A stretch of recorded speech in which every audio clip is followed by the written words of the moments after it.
Նիկոլ Փաշինյանը Կիրակի Արմավիրի մարզում կմասնակցի պատարագի, այս անգամ վարչապետը Մեծամոր խոշորացված համայնքի այգեշատ բնակավայրի Սուրբ Գևորգ եկեղեցում է լինելու։ Արմավիրի թեմի առաջնորդը Սիոն arczepiskopos Ադամյանն է։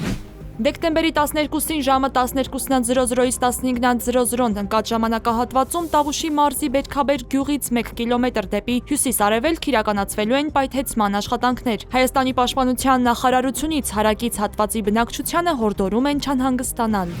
2026 թվականի հունվարի 1-ից 15,000 էլեկտրոմոբիլ, այդ թվում հիբրիդային կարող է Հայաստան ներմուծվել առանց մաքսատուրք վճարելու։ Էկոնոմիկայի նախարար Գևորգ Պապոյանը հայտնել է, որ որոշումն ընդունվել է Եվրասիական միջկառավարական խորհրդի նիստում։ Այդ մեքենաների համար չի վճարվելու նաև ավելացված արժեքի հարկ։ Պապոյանը հավելել է, որ խոսքը գնում է 2024, 2025, 2026 թվականների արտադրության էլեկտրոմոբիլների մասին։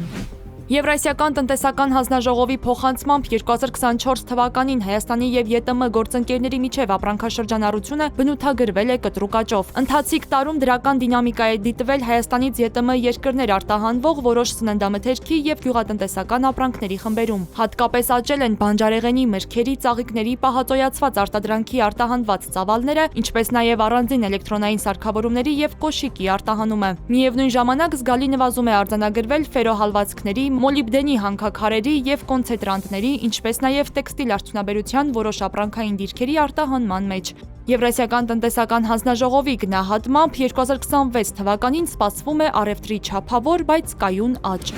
ԱՄՆ նախագահ Դոնալդ Թրամփը հայտարարել է, որ Միացյալ Նահանգները ներկայացուցիչ կուղարկի Եվրոպայում այս շաբաթավերջին Ուկրաինայի հարցով կայանալիք բանակցություններին մասնակցելու համար, եթե հրադադարի համաձայնագրի հարցում առաջընթաց գրանցելու լավ հնարավորություն լինի։ Մեծ Բրիտանիան, Գերմանիան եւ Ֆրանսիան ԱՄՆ-ին են ներկայացրել խաղաղության պլանի նոր տարբերակ, որում նշվում է, թե տարածքային ինչ զիջումների է պատրաստ Ուկրաինան խաղաղության հասնելու համար։ Հայտնել է Գերմանիայի կանցլերը, չմանրամասնելով, թե որ տարածքների մասին է խոսքը։